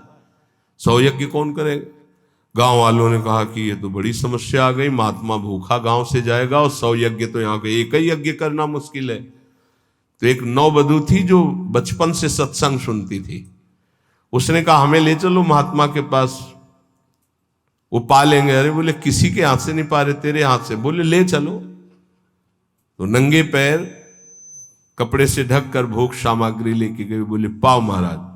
बोले सुना नहीं मेरा नियम यहाँ कि 100 यज्ञ करने वाले के हाथ में। बोले 100 यज्ञ तो बहुत थोड़ी होती है। बोले ये दोहा आपको याद है, संत मिलन को चालिए तजी माया अभिमान, ज्यो ज्यो पग आगे पढ़े कोटिन यज्ञ समा। जैसे जैसे आगे चरण बढ़ाए जाते हैं वो करोड़ों यज्ञ, तो आप 100 काट ले उसमें, हमारी तो बहुत जमा है, तत्काल पा लिए भाव। किसी भी भगवदीय महापुरुष के पास दैन्य होकर नंगे पग जाना। 16वां, किसी के घोर अपराध करने पर भी क्रोध ना करना। ये वैष्णव धर्म है, क्योंकि क्रोध करने से भगवद आवेश का प्रादुर्भाव नहीं होगा। और वैष्णव वही जिसमें भगवद आवेश आता हो, बोले अब ये नहीं बोल रहे, अब तो साक्षात श्री भगवान बोल रहे हैं। किसी के ऊपर क्रोध नहीं करना। क्रोध करने से हृदय में भगवत आवेश नहीं आएगा। 17वां, जहां अपने भागवत धर्म की विरुद्ध चर्चा हो रही हो, वहां मौन धारण करके तत्काल चल देना चाहिए। मौन धारण करके झगड़ा नहीं करना, वहां से तत्काल चल देना चाहिए। प्रायः जो लोग पूर्ण ज्ञानी नहीं हैं वो ऐसी बातें करने लगते हैं। तो हमको ऐसी बातें नहीं सुननी जहां प्रभु के नाम रूप लीला धाम की अवहेलना हो रही हो। जहां स्वधर्म के विरुद्ध चर्चा होती हो, वहां से मौन होकर उठकर चल देना चाहिए। 18वां, जो कंठी तिलक गुरुमंत्र नहीं लिए है, अभी बड़ी समस्या वाला है, हम उसके हाथ का पानी और भोजन ना पाए, फिर बड़ी समस्या हो जाएगी। पति कंठी तिलक लिए हो, पत्नी लिए नहीं, या पत्नी लिए है तो पति नहीं लिए, बड़ी समस्या है। तो इन्हीं समस्याओं का समाधान हो जाना, वैष्णव धर्म पर स्थित हो जाना है बहुत कठिन। ये हितधाम में जब चर्चा हुई थी तो एक बार लौट करके पूज्य बाबा जो राधा नाम कीर्तन करते थे तो उनको कीर्तनिया बाबा कहते थे, बड़े ही प्रेमी स्वभाव। लौट के आए, बोले महाराज इस चर्चा से तो बड़ी खलबली मच गई। बोले कितने परिवार टूट जाएंगे आपने जो चर्चा की है। अब वो पत्नी के हाथ का कैसे पाएगा वैष्णव जिसके गले में कंठी नहीं है। और अवैष्णव, देखो जो वैष्णव धर्म कहता है उसके अनुसार हमको चलने की बात कही गई है। अगर कहीं किसी को ऐसा संयोग बैठता है कि ऐसा नहीं है तो उसमें भगवत भाव करके काम चलाए, नहीं तो परिवार टूट जाएगा। अब वो नहीं, तुम कंठी तिलक बांधे हो, वो नहीं बांधना चाहती, या वो बांधे तुम नहीं बांधना चाहते, तो बड़ा विरुद्ध हो जाएगा। तो हम उस पर भगवत भाव करते हैं, मेरे प्रभु इस रूप में विराजमान, अपने भाव को चलाते। वैसे ये काम चलाऊ बात है, स्थायी बात का जो यहां निर्णय है, अवैष्णव के हाथ का पानी या भोजन रांधा हुआ वैष्णव जन को, क्योंकि प्रभु को हमें भोग लगाना, प्रभु को पाना है। बड़ा है कठिन ये, बड़ा। अब मान लो आप पूरा परिवार वैष्णव लेकिन रिश्ते नातेदारी में गए, बड़ी समस्याएं आ जाएंगी। आप किसी के ब्याह में गए तो वहां रसोईया कंठी तिलक वाला था कि नहीं, बोले नहीं था, बोले हम नहीं पा सकते, बड़ी समस्याएं आ जाएगी। और इन्हीं समस्याओं पर लड़ करके जो आगे बढ़ता है वही भगवत पार्षद पद प्राप्त करता है। भोजन संभल जाए तो भगवत प्राप्ति दुर्लभ नहीं है, क्योंकि भोजन से ही बुद्धि का प्रभाव बदलता है। अवैष्णव के वैसे वैष्णव सिद्धांत कहता है। 19वां सिद्धांत है भाई, 84 सिद्धांत है, समझ लीजिए। अवैष्णव के हाथ से अपनी ठाकुर सेवा में सेवा शामिल न करना, कोई भी सेवा शामिल नहीं। आप दीक्षित नहीं, आप हमें जल नहीं दे सकते हम श्री जी को स्नान कराने के लिए, वो हम स्वयं अपने हाथ से करें। अगर सम्मिलित हो सेवा में तो कंठी तिलक वैष्णव होना ही चाहिए, ऐसा आदेश है शास्त्र का। 20वां, हर परिस्थिति में धैर्य को कभी न खोना, कुछ भी हो जाए धैर्य न खोना। जैसे अपने एक ब्रजवासी बलराम जी बता रहे थे कि हमारे पड़ोस में एक नियम पूर्वक वैष्णव भजन करते थे। उनके एक ही बेटा थे, वो मथुरा गए हुए थे, एक्सीडेंट हुआ और मथुरा में ही, तो उनके पास सूचना है कि तुम्हारा बेटा एक्सीडेंट में मारा गया। तो उनका मर गया है? बोले हाँ मर गया। बोले आप लोग लाओ हमारा, जब तक माला पूरा नहीं होगा तो हम नहीं उठेंगे। माला पूरा किया तो कितना धैर्य है, नहीं तो छूट जाए ना माला। दूसरी बात, अपने राधा वल्लभी समाज के मुखिया जी अभी जो राकेश जी, इनके पिताजी जी बड़े मुखिया, बड़े सिद्ध महापुरुष थे। हारमोनियम में ऐसे जे ही नमो नमो जय श्री हरिवंश अंगुली रखी, आंख मुंद गई, सब बाणियां कंठस्थ थी। और बस आंख तभी खुलेगी जब पूरा श्री जी को समाज सुना देंगे। इतने बीच में मुखिया जी के जो पुत्र थे उनको शरीर में आग लग गई किसी हेतु से, ऐसे सूचना ही कि ऐसा। मुखिया जी ने आंख नहीं खोला, बड़े मुखिया जी इनके पिताजी जब पूरा पद सुना चुके पूरा श्री जी का, तब उठ करके बाहर गए। इसे कहते हैं वैष्णव धैर्य। जैसे श्रीवास के घर में उनका पुत्र पधार गया, महाप्रभु चैतन्य देव कीर्तन कर बिल्कुल आनंद मगन होकर कीर्तन करते रहे, कोई, इसको कहते हैं वैष्णव धैर्य। नहीं तो हो कि महाप्रभु कीर्तन कर रहे, पुत्र पधार गया, बड़ा अमंगल हो गया। लेकिन उन्होंने बड़ा मंगल माना कि महाप्रभु कीर्तन कर रहे, पुत्र पधार गया, मतलब साक्षात श्री कृष्ण को प्राप्त हुआ। तो अब इसमें तो और नाचने की बात है। धैर्य। 21वां, प्रभु के चरणारविंद में अपने मन को स्थित करते हुए, नाम जप करते हुए सारे कार्य करना। सांसारिक ग्रह कार्य भी नाम जप करते हुए प्रभु के चरणों का ध्यान करते हुए करना। 22वां, भक्तों के साथ सख्य भाव, नूतन स्नेह रखना। जैसे कोई अपना सगा मित्र आवे तो आओ, अरे बड़े भाग्य आप, संत को देखते ही, भक्त वैष्णव को देखते ही हमारे हृदय में ऐसे आह्लाद हो। 23वां, भगवत सेवा या संत सेवा या गुरु सेवा के अवसर पर बात न करना, और करना तो ऐसे ऐसे की जाती। अगर हम भगवत सेवा कर रहे हैं, कोई बात करनी तो ऐसे करना है, किसी संत के सामने ऐसे बात करना है, गुरुजनों के सामने ऐसे। उच्च स्वर से प्रलाप ना करें। 24वां, सेवा करते समय अत्यंत सौभाग्य माने। ओहो, अपनी प्रियाजू को चंदन लगाने को मिल रहा है, अपनी प्रियाजू को चंवर डुलाने, अत्यंत सौभाग्य महत्व रखकर सेवा करना। 25वां, प्रभु की सेवा करके प्रभु से कभी कोई सेवा के लिए भी वस्तु न मांगना। सेवा करते हुए सेवा के लिए भी, खस का ही थ्रोता तो बढ़िया है। क्यों? प्रभु को जो पसंद। एक बार हमने कहा था अगर इत्र नहीं होगा तो हम चमेली की शीशी ले आएंगे, उसका भी पैसा नहीं होगा तो पानी है। हम आपके सेवक हैं, वस्तुओं से सेवा नहीं, प्राण प्राण समर्पित करके। अब वस्तु स्वाभाविक है, उसी से सेवा करेंगे। प्रभु की सेवा करके प्रभु से सेवा की वस्तु भी ना मांगना। अपने लिए तो बात जाने दो। तो बोले फिर कैसे काम चलेगा? तो सर्वज्ञ प्रभु अपने आप व्यवस्था करेंगे, जितने में दे उतने में राजी रहो। जथा लाभ संतोष सदा काहो सो कछु न चाहोगे। 26वां, प्रभु के नाम से आई हुई वस्तु को प्रभु के ही सेवा में लगाकर प्रसाद रूप में उपभोग करना, नहीं तो दुर्गति हो जाएगी। जैसे ब्रज के भक्तों में लिखा है कि नंदगांव में एक बाबा गुफा में भजन करते थे, तो पीछे से आवाज आई जब माधुकरी लेकर जा रहे थे, ए बाबा अपनी जूठन दे दे तो हमारा उद्धार हो जाए। पीछे मुड़ के देखा तो कोई दिखाई नहीं दी।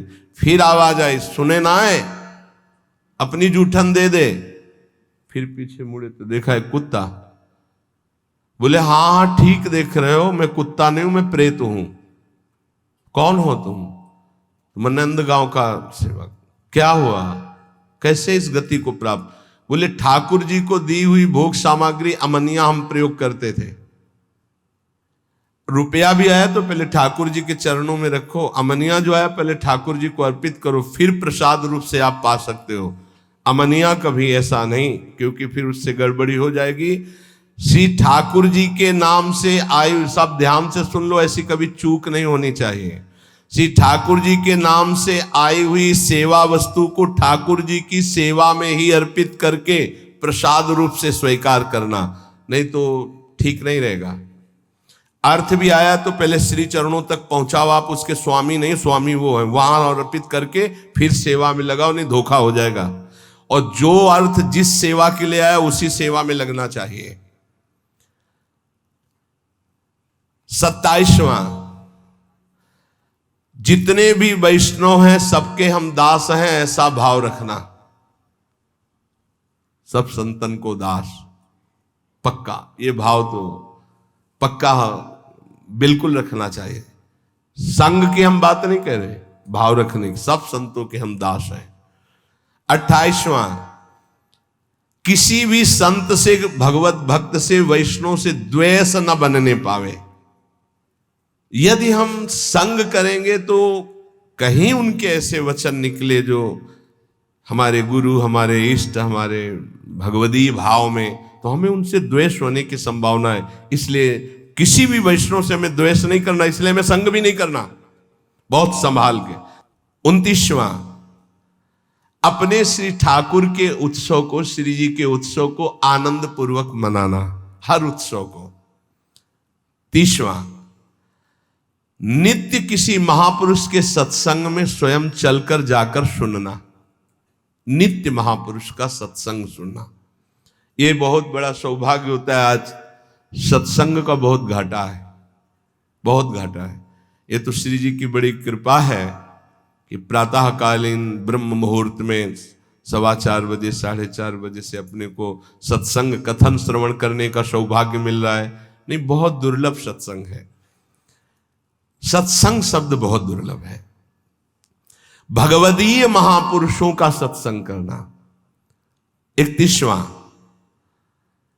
वैष्णव मर्यादा के विरुद्ध कभी आचरण न होना। जैसे कई बार विनोद में बताया कि माला टंगा हुआ है, ऐसे गोलगप्पे खा रहे हो, या आप खड़े खड़े लोग शंका कर, कुछ भी ऐसा। वैष्णव धर्म की मर्यादा के विपरीत आचरण न करना। 32वां, किसी भी संत में, भक्त में, वैष्णव में छल छिद्र न देखना, छिद्रान्वेषण, दोष दर्शन न करना। बहुत ही सूक्ष्म विषय, इसलिए आंख बचा के। ज्यादा मिलने जुलने में बड़ी समस्या है, यही हो जाता है, फिर दोष दर्शन होने लगता है। जब तक भगवत प्राप्ति न हो तब तक अपने को बचा के रखे, ज्यादा व्यवहार करोगे दोष दर्शन हो जाएगा। 33वां, नवीन जो वस्तु ऋतु की है उसे ठाकुर जी की भोग सामग्री में अवश्य लगे। इसमें गुरुदेव भगवान को बहुत प्रवीण, कुछ भी सबसे पहले ऋतु की वस्तु गुरुदेव भगवान, जो किनका आता है उच्छिष्टामृत, तो उसमें देखते हैं हर वस्तु। सहतूत का समय चल रहा है, सहतूत, जामुन का, बेर का, जो ऋतु फल वो जरूर श्री जी को भोग लगेगा। कल एक प्रसाद आया जो कड़ुआ, नीम का, ये भोग, तब ध्यान आया संवत्सर के प्रथम दिन नीम की कोपलों का भोग लगता है। गुरुदेव भगवान कहीं चूक नहीं होगी, नवीन से नवीन हर वस्तु का श्री जी को भोग। जब वो नीम की पत्ती कैसे प्रसाद में, तो महाराज जी के यहाँ से उच्छिष्ट आया, उसमें अच्छा संवत्सर का प्रथम दिन तो श्री जी को भोग लगता है, नवीन नीम की कोप लेके। गुरुदेव भगवान नवीन वस्तु ऋतु के अनुसार ठाकुर जी के लिए खोज करके भोग लगाना। इस समय कौन सा फल, इस समय ये वैष्णव। 34वां, जो तुम्हें सबसे प्रिय वस्तु हो उसे अत्यंत आनंदित होकर अपने प्रभु को अर्पित करना और फिर बांट देना।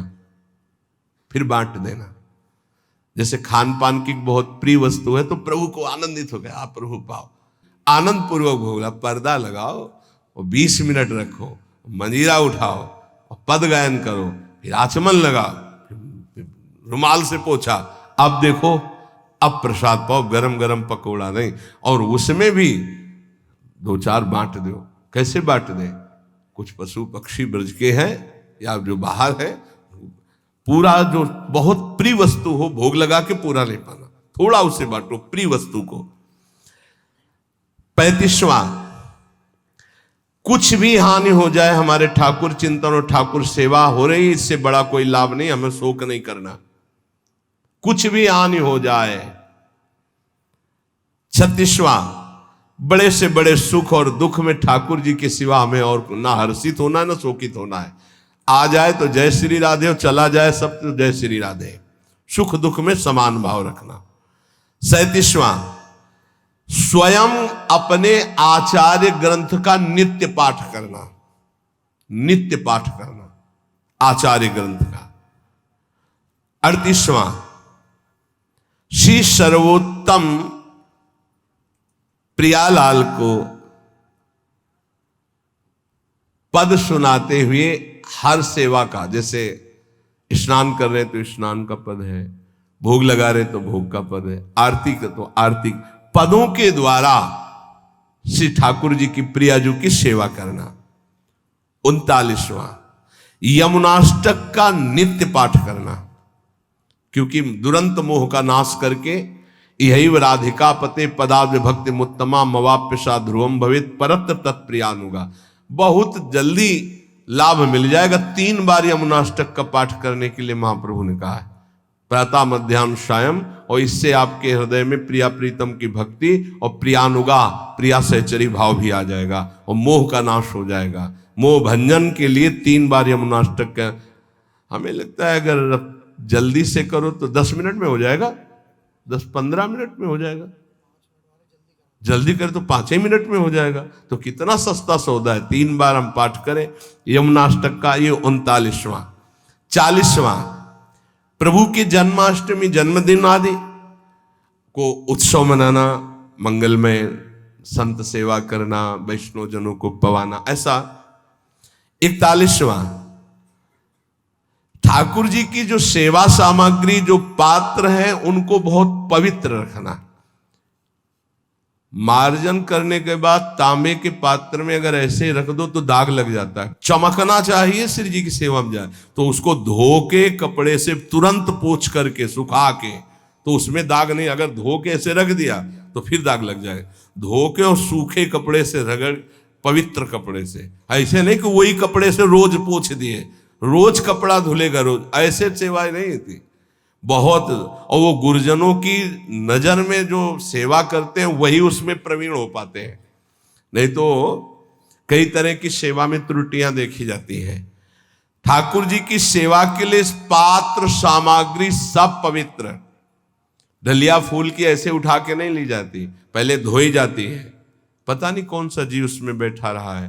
पहले हाथ धो, डलिया धो, फिर पुष्प चयन करो सीधे डलिया पे, हाथ पे नहीं, हाथ से चयन करके डलिया पे, भले 2 फूल हैं, और फिर उन्हें सम्मान पूर्वक श्री जी की सेवा में। ऐसे ही हर पात्र, श्री जी के पात्र को श्री जी के समान आदर देना चाहिए। ऐसा नहीं कि तांबे का वो पात्र है, ऐसा क्यों, श्री जी के समान श्री जी के पात्र जो सेवा पात्र वैसे आदर दिया जाता है। पूज्य श्री पंडित गया प्रसाद जी जब सोहनी घिस जाती तो छाती से लगा के ऐसे, फिर गिरिराज जी की तलहटी में जाके रज में, और कहते आपके द्वारा बहुत सेवा हुई लाडले ठाकुर की, आप बहुत कृपामयी हो। फिर सोहनी को रज में ऐसे, वैसा सम्मान। 42वां कोई भी बिना भोग लगे हुए जल या वस्तु ग्रहण न करना, असमर्पित वस्त्र भी न ग्रहण करना। आपको कुछ भी पहनना है तो पहले प्रभु को अर्पित कीजिए। जैसे शरीर के वस्त्र हैं तो सिंहासन को स्पर्श कराते हैं। हमारे गुरुदेव भगवान की पद्धति तो बड़ी विचित्र कोटि की। नया वस्त्र आया तो पहले रज में उसको उलट पलट करके, फिर श्री जी को ऐसे करके, फिर ऐसे, बिना रजरानी को स्पर्श कराए श्री जी को स्पर्श नहीं, श्री जी को तब स्पर्श और फिर वो प्रसादी धारण करना। 43वां देने में बड़ा उदार प्रवृत्ति का होना। वैष्णव को देने में, देते लेत मन संकन धरई, जो हमारे पास है अगर कभी अवसर पड़े तो किसी को भी देने में हिचकना नहीं चाहिए, क्योंकि देनहार कोई और है, देत रहे दिन रैन, देने में हिचकना नहीं चाहिए। 44वां चराचर जगत हमारे भगवान का स्वरूप है, इसलिए सबसे हमारा प्रिय भाव होना। 45वां अपने वैष्णव धर्म में शरीर, मन और वाणी तीनों का नियोग। हम बोलेंगे तो वैष्णव धर्म के अनुसार, हम क्रियाएं करेंगे तो वैष्णव धर्म के अनुसार, हमारा मन सोचेगा तो वैष्णव धर्म के अनुसार। 46वां किसी भी कार्य में अहंकार न करना और किसी भी शरीर से ममता न रखना, ना अपने शरीर से, न अपने शरीर संबंधियों से, और किसी भी कार्य में अहंकार न करना। यह वैष्णव का परम लक्ष्य है। 47वां घोर अपराधी पर भी क्षमा परायण रहना, घोर हमारे प्रति अपराध कर दे तो भी क्षमा करना। 48वां जो कुछ श्री जी की, ठाकुर जी की इच्छा से अपने पास है उसी में संतोष रखना, मांगना नहीं किसी से भी। 39वां, सदैव पवित्र रहना, पवित्र वस्त्र धारण करना, पवित्र विचार रखना, वैष्णव है ना। 50वां, सेवा में, पाठ में, भजन नियम में या गृह कार्य में आलस्य रहित रहना, आलस्य ना आने पाए। 51, कभी किसी का पक्षपात लेकर के वार्ता न करना। जो धर्म की बात है वही कहेंगे, पक्षपात लेके नहीं।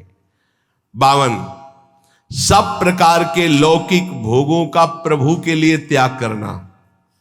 53, मन में किसी भी भोग की इच्छा आए तो प्रभु के सामने रखना, देख लो आप संभालो, आपकी वस्तु है। प्रभु प्रदत्त वस्तु में संतुष्ट होते हुए कभी भी ना प्रभु से, ना किसी व्यक्ति से, ना किसी देवता से कोई चाह ना रखना। 55, जितनी वस्तुएं हैं वो हमारी नहीं है, हमारे घर में हमारे पास जो भी है वो सब प्रभु की है, ऐसी मानना। तो दियम वस्तु गोविंदम तुभ्यमेव, वैष्णव के पास सब प्रभु प्रदत्त वस्तु प्रभु की है, उसको अपनापन कहीं नहीं दिखता, केवल प्रभु में। 56, घोर शत्रु व्यवहार करने वाले पर भी कभी शत्रुता का भाव न रखना, यह वैष्णव का धर्म है। 57, वैष्णव कभी असत्य भाषण नहीं करता, वैष्णव को कभी असत्य भाषण नहीं करना चाहिए। ये इसमें बड़ी चूक अब होने लगी, कलयुग है, झूठ बोलने में कुछ देर नहीं लगती, मतलब पाप का कोई मतलब ही नहीं रह गया झूठ बोलने में, बिल्कुल शब्दों से 1 मिनट में पूरी बात झूठ बोल लियो, तिलक लगाओ, कंठी बांधे हुए हैं। ये अपने लोगों को तो ध्यान देना चाहिए, जो बोले तो हम सत्य बोले, जो बोले संभाल के बोले।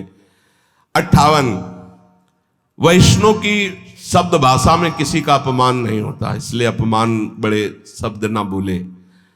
और 59, अपनी निंदा होने पर प्रसन्न रहे, दूसरे की निंदा होने लगे तो कान में उंगली डाल के वहां से चल दे।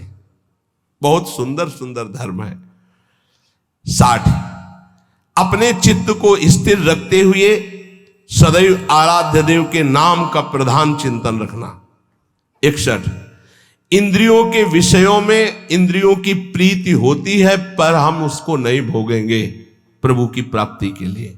62, स्त्री पुत्र घर आदि मेरे गोविंद का है, मेरा नहीं है, ऐसी भावना रखना। 63, स्त्री पुत्र आदि के बिछुड़ने पर दुख ना मानना, क्योंकि वो प्रभु के थे, प्रभु ने ले लिया है अपनी सेवा में। हे देखो वैष्णव धर्म, एक आए थे तो उन्होंने कहा हमारा अकेला पुत्र था, पधार गया, भगवान पे अश्रद्धा हो गई। स्त्री 62, स्त्री पुत्र ग्रह आदि गोविंद के हैं, ऐसा भाव रखना। 63वां, स्त्री पुत्र आदि के बिछुड़ने पर दुख न मानना, भगवान की वस्तु भगवान ने अपनी सेवा में ले ली। 64, किसी भी बात का घमंड न करना कि मैं वैष्णव हूं, मैं भजनानंदी हूं, मैं अमुक जितेंद्री हूं, त्यागी हूं, कोई भी। 65वां, आर्जव, बहुत सरल स्वभाव, कुटिलता रहित, सरल स्वभाव न मन कुटिलाई, वैष्णव का सरल स्वभाव होता है। 66, भाषण प्रिय हितकर सत्य, सत्य बोलना है पर प्रिय और हितकर बोलना है। 67, सदैव संभाषण के बीच में इष्ट का नाम उच्चारण करते रहे, राधा राधा, फिर बात राधा, ये वैष्णव का लक्षण है। हमने चित्रकूट में देखा, वो राम जी की इच्छा से आ जाए, ऐसा ऐसा ऐसा, राम जी की इच्छा से, वो राम जी की सैकड़ों बार शब्द में बोल, राम जी की, बहुत अच्छा लगा। ऐसे ही श्री जी की इच्छा से ऐसा, श्री जी, किशोरी जी की इच्छा थी तो परिक्रमा चले गए, फिर परिक्रमा से किशोरी जी की इच्छा से, ऐसा अपनी बात में कितनी बार नाम आए इष्ट का, ये अधिक से अधिक ध्यान रखें। 68, हर परिस्थिति में तुम्हारा चित्त शांत रहना चाहिए।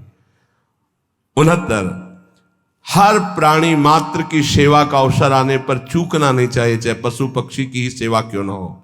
70, एकाग्र चित्त होकर अपने आराध्य देव की सेवा में तन्मय होना चाहिए। सेवा में तन्मयता आवश्यक है। 71वां, अंतःकरण निर्मल बनाना वैष्णव का धर्म है। कोमल सरल कुटिलता रहित निर्मल स्वभाव। 72, कोई भी निंदित कार्य कदापि ना होने पावे जो वैष्णव के द्वारा नहीं होना चाहिए। 73वां, अपना कोई अपराध करे तो उसके लिए प्रभु से प्रार्थना करे कि कभी इसको दंड न दे। अपना कोई अपराध करे तो प्रभु से प्रार्थना करे कि कभी इसको दंड न देने, उसको दंड निश्चित मिलेगा।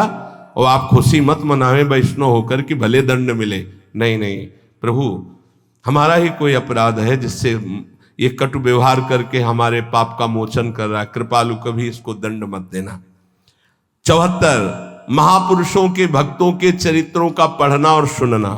75, अपने मन में किसी बात के लिए अपने को बड़ा ना मानना, किसी बात के लिए। 76, जिस बात से दूसरे के मन को दुख पहुंचे, दूसरा उदास हो जाए, खिन्न हो जाए, ऐसे कभी वचन न बोलना। 77वां, जो सत्य है, जो लक्ष्य है, उसे सुनो, उसी का मनन करो, वही वाणी से बोलो। 78, गोपाल सहस्त्र नाम का जरूर पाठ करें, भगवान के नामों का कीर्तन। 79, जो कार्य करे उसको प्रभु को समर्पित कर दे और उसमें फल की इच्छा ना रखे।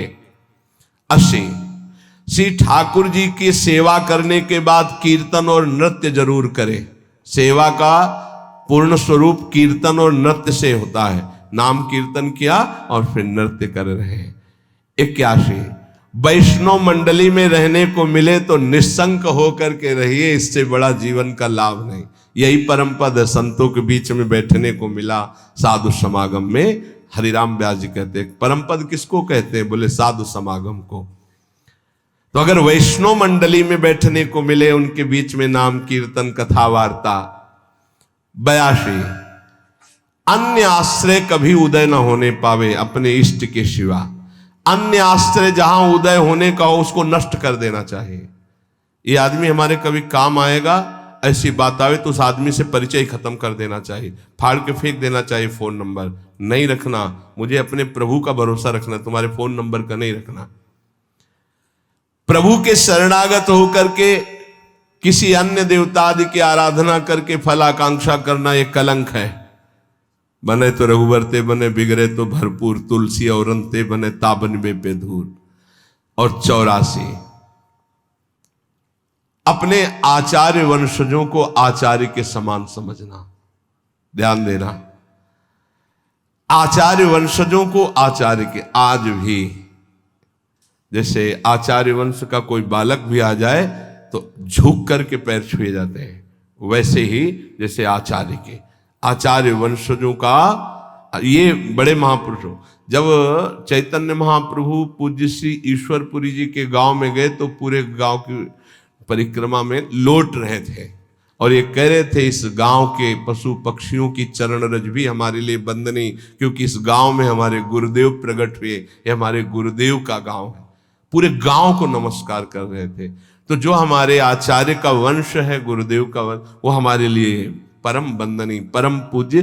84 वैष्णवों के लक्षणों में आखिरी में कह रहे, अपने आचार्य वंशजों के, गुरु वंशजों को आचार्य और गुरु के समान सम्मान देना, उनमें किंचन मात्र अंतराय न रखना कि भाई वो तो महापुरुष थे, अब ये थोड़ी नहीं, हमको उसी भाव से देखना है। तो ये 84 लक्षण जिसमें विराजमान होते हैं, वो साक्षात मृत्यु लोक में भगवत पार्षद स्वरूप वैष्णव है, वो श्री जी का निज जन है और इसी से हमें परम पद की प्राप्ति। तो इनको जो सुना, इनको मनन करो, जो अपने में ना हो तो आचार्य गुरु कृपा से इनको धारण करो। शेष चर्चा आगे। श्री राधा वल्लभ लाल की।